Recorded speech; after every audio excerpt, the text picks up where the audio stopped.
आकाशवाणी भोपाल से प्रस्तुत हैं प्रादेशिक समाचार।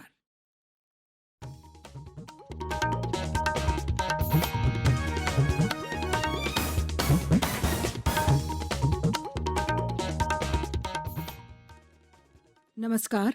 समाचारों के साथ मैं शेख महजबीन अल्मास। देश भर में 18 वर्ष से अधिक आयु वर्ग के लिए सरकारी केंद्रों में निःशुल्क कोविड टीकाकरण अभियान जारी है। युवाओं से आग्रह है कि टीका जरूर लगवाएं और अन्य लोगों को भी इसके लिए प्रोत्साहित करें। जब तक आवश्यक ना हो घर से बाहर ना निकलें और सुरक्षा के 3 सरल उपायों का पालन करें। मास्क लगाएं, 2 गज की सुरक्षित दूरी बनाए रखें, हाथ और चेहरा साफ रखें।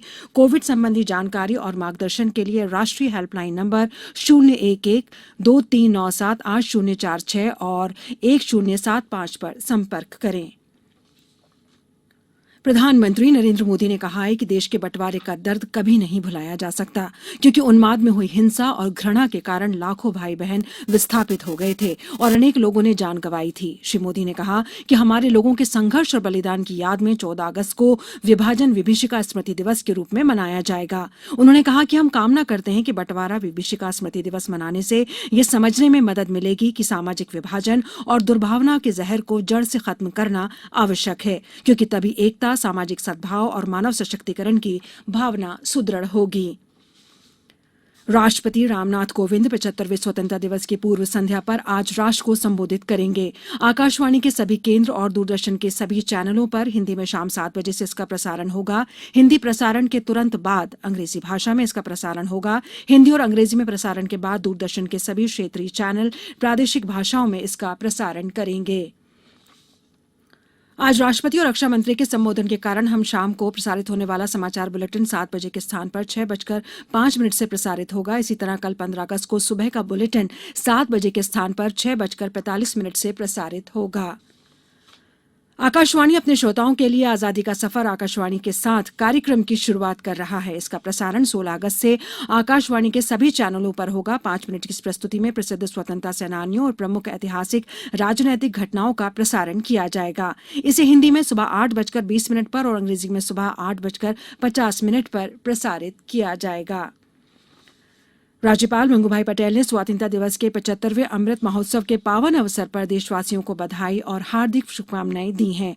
उन्हें स्वतंत्रता संग्राम सेनानियों को नमन करते हुए देश प्रदेश की खुशहाली और उन्नति की कामना की है।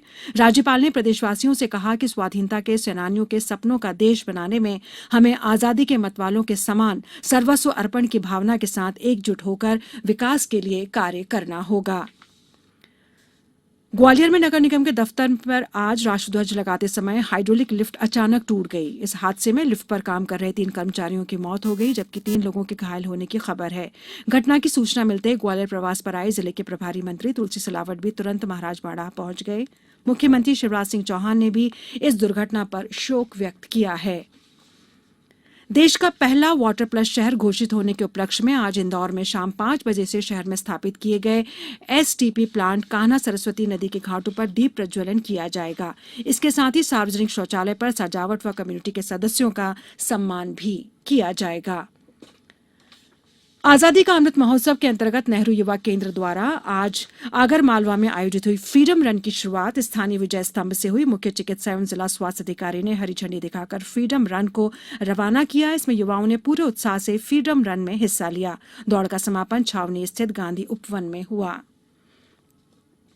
अब कुछ समाचार संक्षेप में। मुख्यमंत्री शिवराज सिंह चौहान ने प्रतिदिन पौधा लगाने के अपने संकल्प के क्रम में आज स्मार्ट उद्यान में नीम का पौधा लगाया। खंडवा जिले के ओंकारेश्वर स्थित नर्मदा घाट पर 280 लोगों को डूबने से बचाने वाले होमगार्ड सैनिक कैलाश बोरकर को स्वतंत्रता दिवस के मौके पर राष्ट्रपति पदक से सम्मानित किया जाएगा। इंदौर में आज 291 सेंटर पर कोविडशील्ड और कोवैक्सीन के 1 लाख से अधिक डोज लगाए जा रहे हैं। इस बुलेटिन में फिलहाल इतना ही। अंत में एक अपील, हमेशा ध्यान रखें मास्क और 2 गज की दूरी, हाथ धोना भी है जरूरी। नमस्कार।